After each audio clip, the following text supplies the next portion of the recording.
Hey there, nature lovers. Today we're diving into the wild world of trauma-informed nature therapy. Trust me, it's more exciting than it sounds. I know. Trauma-informed sounds about as fun as a root canal.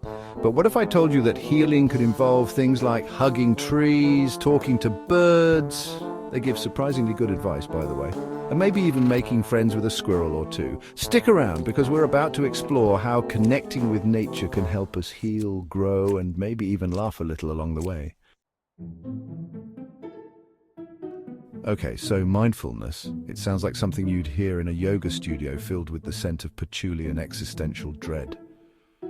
But bear with me. Imagine this. You're sitting under a tree, sunlight dappling through the leaves. You're supposed to be focusing on your breath, but a squirrel just stole your trail mix. That's nature-based mindfulness. It's about connecting with the present moment, even when the present moment involves a furry bandit with a nut addiction. The point is, being in nature helps us slow down, notice the world around us, and maybe even laugh at the absurdity of it all. And the best part? No need for fancy yoga pants unless you're into that. No judgment here. You know that feeling of satisfaction when you've successfully kept a houseplant alive for more than a month? Ecotherapy takes that feeling and multiplies it. It's like gardening, but instead of just growing plants, you're also cultivating inner peace. Imagine this, you're digging in the dirt, feeling the sun on your skin, and maybe even having a philosophical conversation with a particularly wise-looking tomato plant.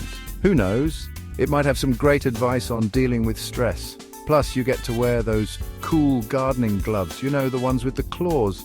They make you feel like you could conquer anything. Chapter 3.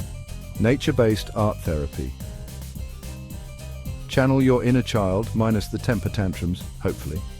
Remember when you were a kid and the world was your oyster? A stick wasn't just a stick, it was a magic wand or a sword or well, you get the idea. Nature-based art therapy is kind of like that. It's about tapping into your creativity using whatever natural materials you can find.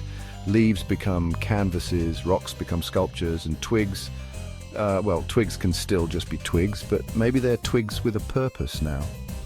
The point is, there are no rules, no expectations, just you and the great outdoors creating something beautiful and meaningful. Chapter 4, Wilderness Therapy, because sometimes you need to get lost to find yourself. So, wilderness therapy isn't about getting chased by bears or eating bugs, unless that's your thing, I don't judge.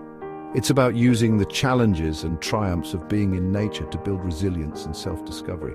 Imagine yourself hiking through a forest, the sun dappling through the trees, the only sounds, the crunch of leaves beneath your feet and the occasional bird song. You're challenged physically and mentally, but you're also surrounded by the beauty and peace of nature. Outro: nature heals, but seriously, go see a therapist if you need to. So next time you're feeling stressed, remember, nature is calling and it wants to help you heal. Whether it's a walk in the park, a gardening adventure, or a full-on wilderness expedition, connecting with nature can do wonders for your mental and emotional well-being. And hey, if all else fails, you can always just hug a tree. I hear it's very therapeutic, just make sure it's not a cactus. Don't forget to like, subscribe, and maybe plant a tree or two.